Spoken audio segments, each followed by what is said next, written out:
जय सिया राम सभी को।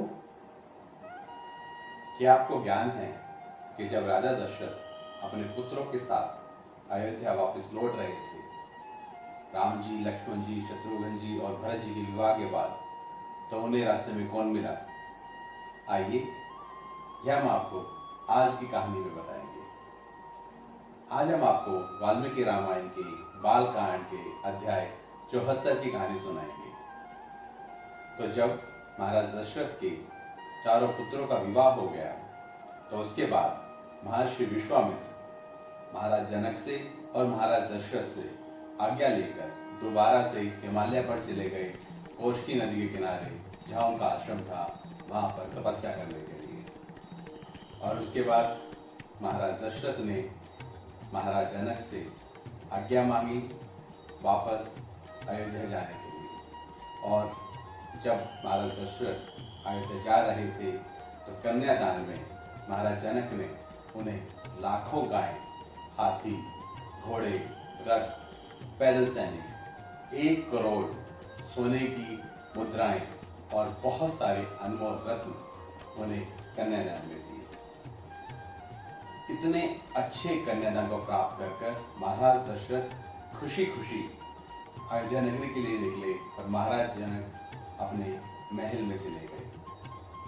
जब महर्षि वशिष्ठ के साथ महाराज दशरथ अयोध्या जा रहे थे, तो रास्ते में उन्हें पक्षियों का बहुत भयंकर स्वर सुनाई दिया। एक तरफ से पक्षियों का बहुत भयंकर स्वर आ रहा था और दूसरी तरफ उनके साथ साथ हिरन चल रहे थे।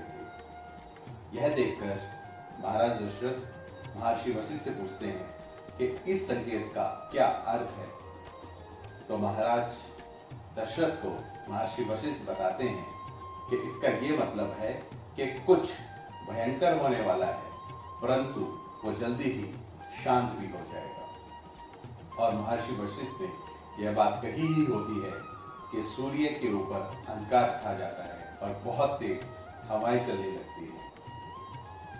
आसपास के सभी सैनिक महाराज दशरथ, महर्षि वशिष्ठ और उनके चारों पुत्रों के अलावा वहां पर सभी मूर्छित से हो जाते हैं और उन्हें सामने से भगवान परशुराम आते हुए दिखाई देते हैं। उनके कंधे पर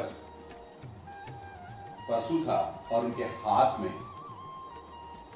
दीप्ति नामक धनुष था और भयंकर बाण था।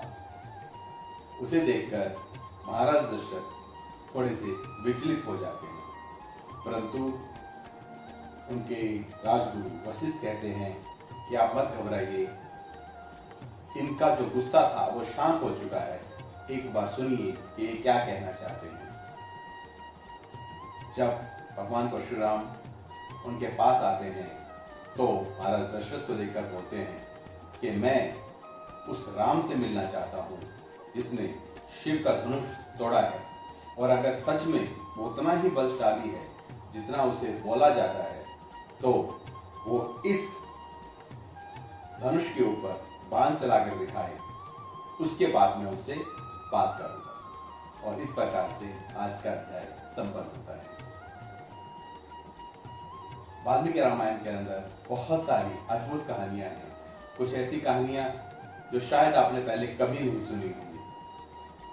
तो हमारा आपसे अनुरोध है कि आप हमारे पेज रामलखन यात्रा को फॉलो कीजिए, ज़्यादा से ज़्यादा लोगों के साथ शेयर कीजिए, उनसे अनुरोध कीजिए कि आप हमारे पेज को फॉलो करें। और आप सभी लोग सुनते रहिए प्रभु राम की कहानी, भक्त मनु की जवानी।